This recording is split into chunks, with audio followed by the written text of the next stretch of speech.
नमस्ते प्यारे दोस्तों। आज के इस वीडियो में हम लोग प्रायिकता का बहुत शानदार क्वेश्चन को सॉल्व करने वाले हैं।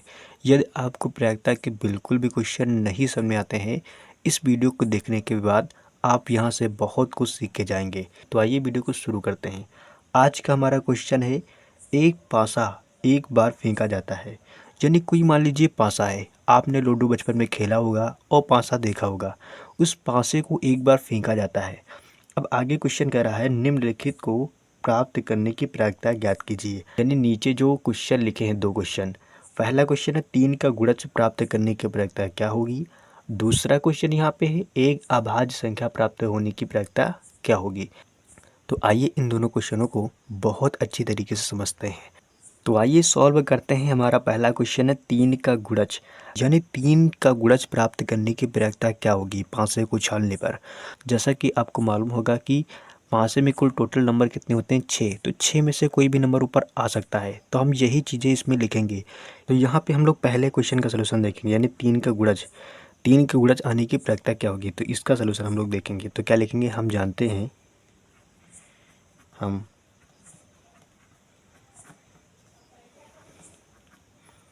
हम जानते हैं कि पासे को उछालने पर। तो यहाँ पे हमने लिख लिया है ताकि वीडियो ज़्यादा लंबा ना हो। तो हमने क्या लिखा है कि हम जानते हैं कि पासे को उछालने पर कुल संभव परिणाम कितने हैं, 6 हैं। भाई 6 परिणाम में से कोई भी ऊपर आ सकता है, तो जो कि 1 2 3 4 5 6 ये हैं। अब देखिए पासे में कुल यही नंबर आपके होते हैं, तो इन नंबरों में से कोई भी एक नंबर ऊपर आ सकता है। लेकिन यहाँ पे क्वेश्चन में क्या कहा गया है कि 3 का गुणज प्राप्त करने की प्रायिकता क्या होगी। तो मान लेते हैं 3 का गुणज प्राप्त होने की घटना कोई ABCD कुछ भी मान लेते हैं। तो क्या लिखेंगे, यदि यदि 3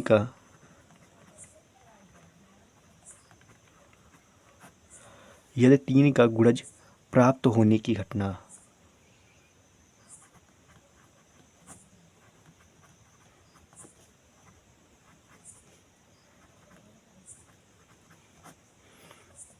यदि 3 का गुणज प्राप्त होने की घटना A है। अब 3 का गुणज देखेंगे इसमें कहाँ कहाँ पे है। देखिए 3 गुणज का मतलब 3 एकम 3, 3 दूनी 6, यानी 3 का पहाड़ा। 3 के पहाड़े में इसमें केवल 2 ही नंबर मिल रहे हैं, एक खुद 3 है और दूसरा 6 है। यही 3 के गुणज हैं और इस पूरे टोटल नंबर में से कोई भी 3 का गुणज नहीं है। तो क्या लिखेंगे, नेक्स्ट स्टेप में स्पष्टता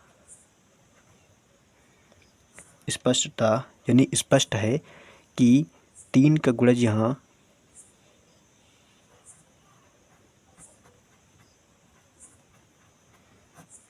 3 का गुणज यहाँ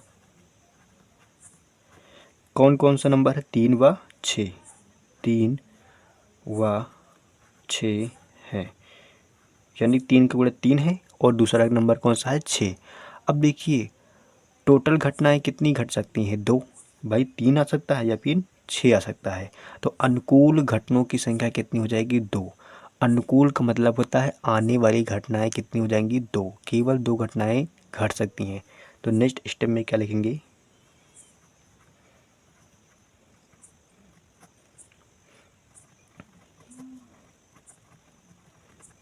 अनुकूल घटनाओं की संख्या कितनी हो जाएगी, 2। एक 3 एक 6।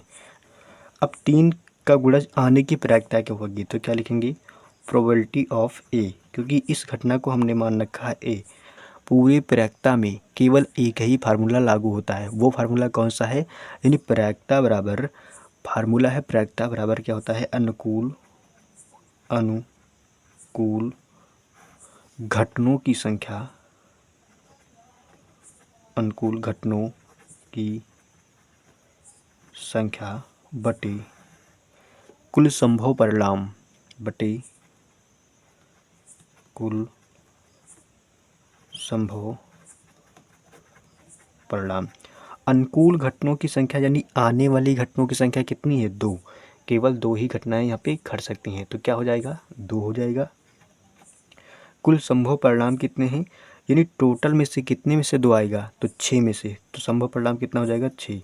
यहाँ पे लिख लेंगे घटनाओं की संख्या कितनी होगी, 2, और संभव परिणाम कितने हैं, 6। अब इसको हम लोग काट देंगे। नेक्स्ट स्टेप में हो जाएगा PA बराबर 2/6, 2 से 6 को काटेंगे, 2 एकम 2, 2 तियाँ 6, यानी 1/3 आंसर निकल के आ गया। तो ये पहले वाले क्वेश्चन का आंसर हो जाएगा 1/3। अब सेकंड वाला क्वेश्चन, इसी क्वेश्चन में क्या पूछा गया है कि एक अभाज्य संख्या आने की प्रक्रिया क्या होगी। इसको भी हम लोग उसी तरीके से निकालेंगे। एक अभाज्य संख्या प्राप्त होने की घटना को मान लेते हैं कोई ए घटना होगी। तो मान लेते हैं, क्या मानेंगे, यदि एक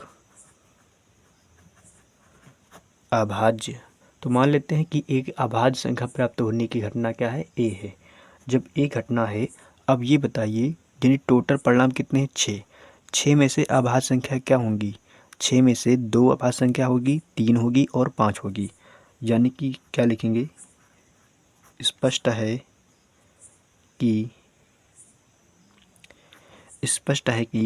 2, 3, 5, 2, 3, 5 जो है ये हैं अभाज्य संख्या आने की प्रायिकता। तो ये स्पष्ट है कि 3 ही अभाज्य संख्याएं हैं। टोटल नंबर में से कितनी अभाज्य संख्या है, 3। यानी कि 1, 2, 3, 4, 5, 6 में से तो देखेंगे 2 है, 3 है और 5 है। इसके अलावा और कोई भी अभाज्य संख्या नहीं है। घटनाओं की संख्या कितनी हो जाएगी, 3। 1, 2, 3, 3 घटनाएं ऐसी हैं। तो क्या लिखेंगे, अनुकूल घटनाओं की संख्या। अनुकूल घटनाओं की संख्या कितनी है, 1, 2, 3। केवल घटनाएं 3 घट सकती हैं। कुल संभव परिणाम कितने हैं, कुल संभव परिणाम। कुल संभव परिणाम का मतलब है 6 में से 3 घटनाएं घट सकती हैं। तो क्या हो जाएगी प्रायिकता, probability of A equal to, formula हमने क्या बताया है, अनुकूल घटनाओं की संख्या बटे कुल संभव परिणाम।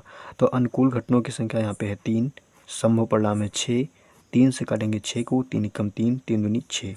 तो यानी कि प्रायिकता क्या हो जाएगी, 1/2। तो यही आपका राइट आंसर हो जाएगा। इस तरीके से इस क्वेश्चन को सॉल्व करना था।